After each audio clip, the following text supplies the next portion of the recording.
Basement केवल coaching ही नहीं चलता है, हम्म। कोचिंग नहीं चल रहा है। हम देखें तो बहुत सारे बाजार चलते हैं, बहुत सी दुकानें चलते हैं, बहुत सी चीज़ चलती है। दुर्घटना से पहले अगर चीज़ें हो जाती बेटर तो शायद वो आज 4 बच्चे हमारे पास होते। तो हम तो उस दुख दर्द से खुद गुजरे हैं। बस ये अंतर हमारा रहा कि हम उस दुख दर्द से गुजरने के बाद, उस संघर्ष से गुजरने के बाद हम उस चीज़ को भूल गए कि जितना राजेंद्र नगर के, मुखर्जी नगर की जो कैपेसिटी थी स्टूडेंट संभालने की, उससे ज़्यादा वहाँ पे स्टूडेंट्स होते हैं कि किन मानकों पे लाइब्रेरी खुलेगी, किन मानकों पे कोचिंग खुलेगा, और जो भी उसमें लापरवाही करो तो सब कारण के टीचर को बच्चे अपना एक अभिभावक की तरह देखते हैं। जब वो घर परिवार से आते हैं, छोटे शहर से और कहीं से भी आते हैं, तो एक गार्जियन की तरह देखते हैं।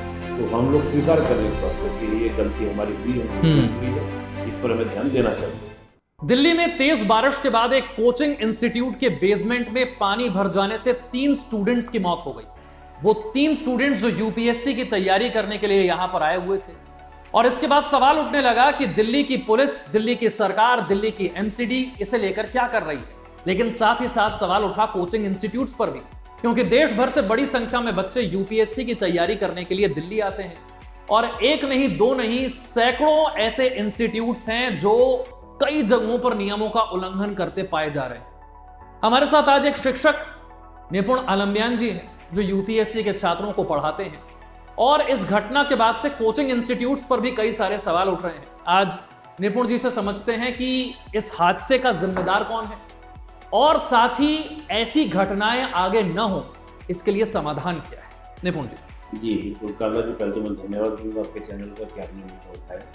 और जो 3 बच्चे, बल्कि एक बच्चा जो पहले करंट से मरा 4 दिन पहले, उनके लिए भी, मैं उनके परिवार के प्रति भी और पूरे शिक्षक जगत की ओर से सबके लिए बहुत ही अंदर की गहराई से जो संवेदनाएं हो सकती है, वो बहुत दुखद घटना है उस प्रकार से होना।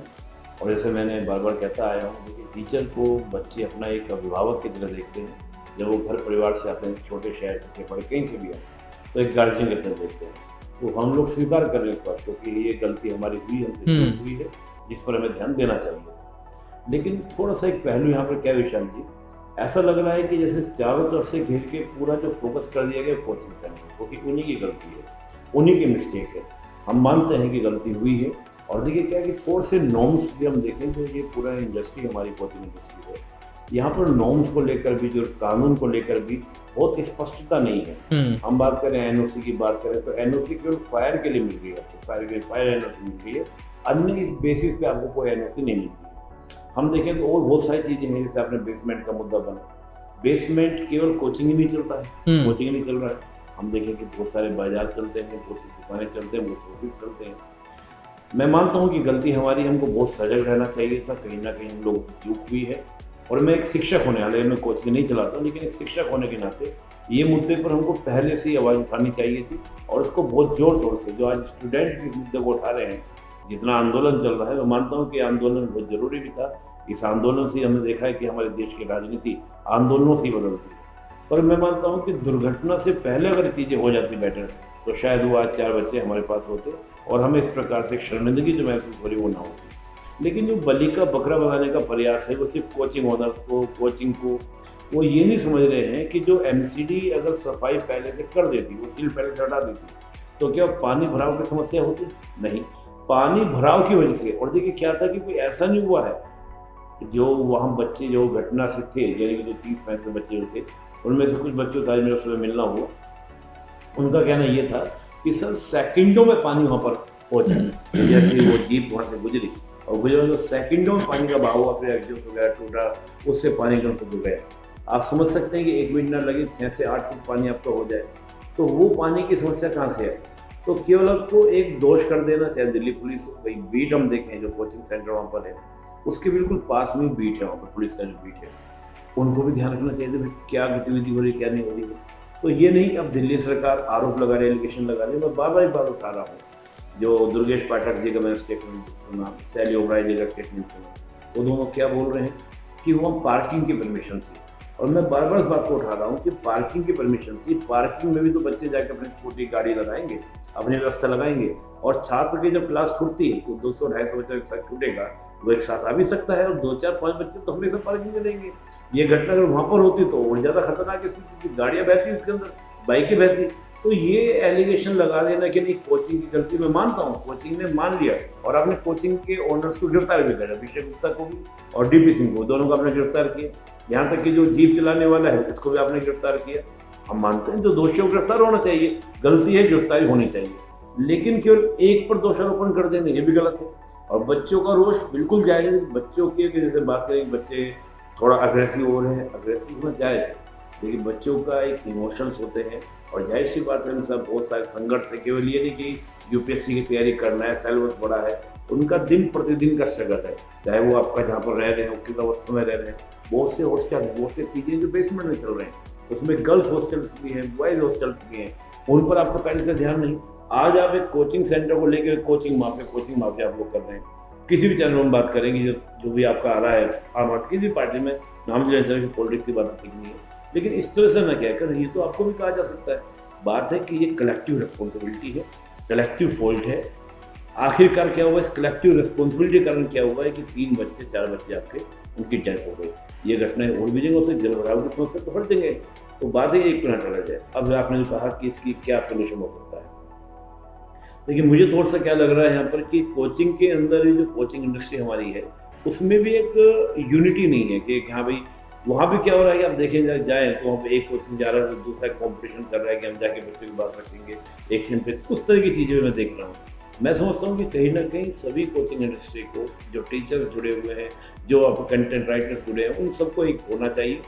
बच्चों का दर्द जो है हमसे बेटर कौन समझेगा। विशाल जी एक बड़ा फैक्ट मैं आपको दे दूँ, इस इंडस्ट्री में जितने भी टीचर्स हैं जो पढ़ा रहे हैं वो सब मोस्टली वही हैं 99% जिन्होंने पहले एस्पिरेंट रहे, जिनका सिलेक्शन नहीं हुआ तो वो इसी पढ़ाने के कार्य में लगे, क्योंकि पूरा ज्ञान ले लेते हैं तो फिर बच्चे को जीत दिया। तो हम तो उस दुख दर्द से खुद गुजरे हैं, बस ये अंतर हमारा रहा कि हम उस दुख दर्द से गुजरने के बाद, उस संघर्ष से गुजरने के बाद हम उस चीज़ को भूल गए और हम फिर अपना जीवन में आगे बढ़ गए और इन चीज़ों को हमने एक आम घटना मान ली, क्योंकि हम भी उस पानी भराव से निकले हैं जब स्टूडेंट थे और आम मान को उसको कर दिया। लेकिन उसका परिणाम क्या निकला, उस लापरवाही का परिणाम क्या निकला, कि ये घटना हमारे सामने है।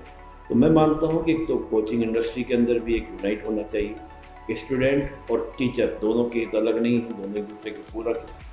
साथ ही क्या है कि जो एमसीडी है, ये आपका डीडीए है, ये आपका जो दिल्ली सरकार है, सबकी है, इनको आपस में एक दूसरे के ऊपर आरोप प्रत्यारोप की बजाय ये सोचना चाहिए कि जो घटना हुई ये ना हो। हालांकि इसका सोल्यूशन की बात हो रही है, जैसा नरेला है, रोहिणी है, ये पूरा कोचिंग इंडस्ट्री वहाँ पे शिफ्ट कर दी जाए। समस्या इसलिए भी है कि जितना राजेंद्र नगर के या मुखर्जी नगर की जो कैपेसिटी थी स्टूडेंट को संभालने की, उससे ज़्यादा वहाँ पे स्टूडेंट्स हो गए हैं। इसलिए क्या हो रहा है कि डिमांड ज़्यादा हो गई है, सप्लाई कम है, तो वहाँ पर रेट भी बहुत हाई होंगे, रहने की व्यवस्थाएं भी, जितने में हम बैठ के बात कर रहे हैं इतने में बच्चों के हॉस्टल के केबिन बनाए हुए हैं। एक छोटा सा 6x2 का भी बेड नहीं होगा, साथ में एक छोटी टेबल लगा दी गई है, उसमें केबिन बना के पढ़ाई के केबिन लगा के बच्चे रह रहे हैं। यही लाइब्रेरी की स्थिति है। बच्चे लाइब्रेरी क्यों आ रहा है? जब मैं खुद पढ़ने आता था मेरे समय एक भी लाइब्रेरी नहीं थी मुखर्जी नगर के अंदर, राजेंद्र नगर के अंदर। लाइब्रेरी क्यों बनी? क्योंकि बच्चा ज़्यादा आया तो बच्चा रात को सोने के लिए निकल जाता है, पूरा दिन वो चाहता है कि अच्छे इन्वायरमेंट में बैठ के पढ़ लूँ, इसलिए लाइब्रेरी चली।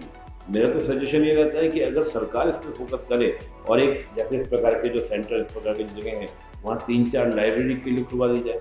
पर मैं उससे चल ठीक है, जो नहीं वो सरकार पर हम लोग ये बात करें, लेकिन मेरा मानना है कि एक तो रूल रेगुलेशन स्पष्ट होने चाहिए, चाहे वो कोचिंग के लिए हो, चाहे वो आपका पीजी के लिए हो, हॉस्टल के लिए हो, एमसीडी के लिए हो, और जो भी इसमें लापरवाही उन नियमों को करे, तो अब रेगुलेट करने का समय आ गया है कि अब इसमें लीप अप होती नहीं, इसके एक रेगुलेशंस होने चाहिए कि किन मानकों पे लाइब्रेरी खुलेगी, किन मानकों पे कोचिंग खुलेगा, और जो भी इसमें लापरवाही करे तो सख्त कार्रवाई चाहिए। कोई भी हो, चाहे आपका चाहे एमसीडी के अधिकारी हो, चाहे पॉलिटिशियंस हो, कोचिंग ओनर्स हो या टीचर्स हो, कोई भी सबका एक्शन होना चाहिए। बहुत बहुत शुक्रिया निपुण जी हमसे बातचीत के लिए। दुर्भाग्य यह है कि किसी बड़ी दुर्घटना का अक्सर इंतजार किया जाता है सरकार की तरफ से, एमसीडी की तरफ से, पुलिस की तरफ से। अब जब इतनी बड़ी दुर्घटना हो गई है, हमने 3 छात्रों को खो दिया है, तो जैसा आप कह रहे हैं उम्मीद यही की जानी चाहिए कि नियम और कानून ज्यादा स्पष्ट होंगे, और ना सिर्फ ज्यादा स्पष्ट होंगे बल्कि उनको जमीन पर हम इंप्लीमेंट होते हुए भी जल्द ही देखेंगे।